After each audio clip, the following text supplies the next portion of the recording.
morning sun traced a golden line across the academy's parade ground, glinting on rows of polished boots.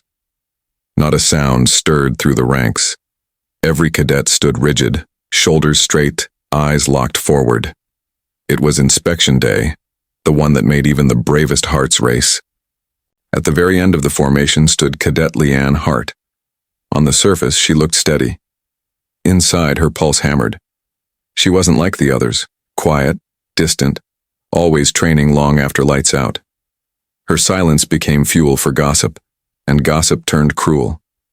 "Watch this," someone whispered. "She'll mess up again." Another chuckled. "Bet she can't even stand right." Leanne heard it all, but her face stayed calm. She'd endured far worse. The sharp rhythm of approaching boots broke the air. Drill Sergeant Roden's shadow stretched over her like a dark wave. He inspected each row with fierce precision, correcting, shouting, tearing down egos, until he stopped in front of Leanne. "Cadet Hart," he snapped. "Step forward." Leanne obeyed, boots striking the ground with crisp discipline. The sergeant scanned her uniform from top to bottom. His gaze halted, a single button, slightly out of line. Laughter erupted through the ranks. Some covered their mouths, others pointed like it was a show. "She's a joke," someone muttered. "She doesn't belong here," another scoffed. Leanne's face burned, but she stood motionless, refusing to break. Roden's voice cracked through the noise. "You failed inspection." The laughter grew louder. Confidence swelled among the mockers, until a commanding voice cut the air. "Hold." Instant silence. Colonel Arden Sloan stepped onto the field. His presence was enough to make every spine straighten. The medals on his chest caught the sun like fire. He walked directly toward Leanne, eyes locked on her. Whispers died instantly. "Cadet Hart," he said evenly, studying her. "You failed inspection." The recruits waited for his judgment, smirks returning. But the colonel raised a hand. "Before you judge," he said, voice like ice, "do any of you even know who Cadet Hart is?" No one answered. Blank stares. "Of course not," he continued, "because arrogance blinded you." He held up a red-stamped file, classified. Every cadet's attention snapped to it. "This," he said, tapping it, "is Cadet Leanne Hart's record." He opened it. Age 19, orphaned at 11 when rebels destroyed her village. She shielded 2 children with her own body for 9 hours until rescue arrived.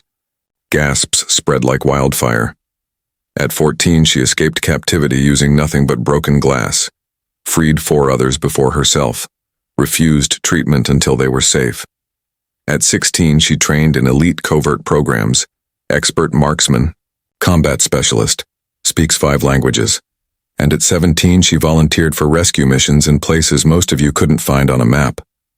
Silence fell heavy. Heads bowed. The colonel's tone hardened. "And you mocked her for a button." He snapped the file shut. "That button wasn't a mistake, it was a test. I wanted to see who could maintain composure under pressure. Cadet Hart didn't flinch. She passed. You failed." Shame rippled through the ranks. The colonel turned to Leanne. "Cadet Hart," he said, his voice now softer, "you have passed with distinction." He reached into his pocket and pinned a silver commendation badge directly over the misaligned button. Then, to everyone's astonishment, he saluted her. A colonel saluting a cadet. Leanne returned the salute, her voice steady. "Thank you, sir." When he walked away, the bullies approached, their pride crushed. "We're sorry," one murmured. "We didn't know."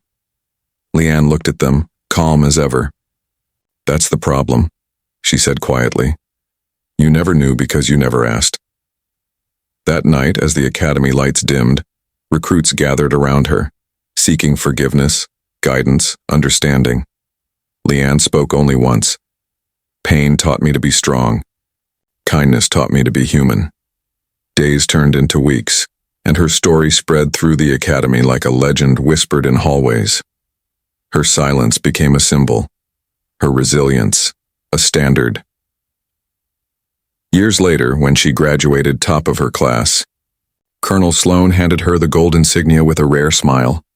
You earned this, he said, not because you were flawless, but because you never quit. The hall thundered with applause as she stepped off the stage, tears shining like medals. Under the open night sky, Leanne Hart finally stood seen, not as a failure, not as a joke, but as the warrior she had always been. And from that day forward, no one at the academy judged quietly again, because strength, they learned, doesn't always shout. Sometimes it whispers.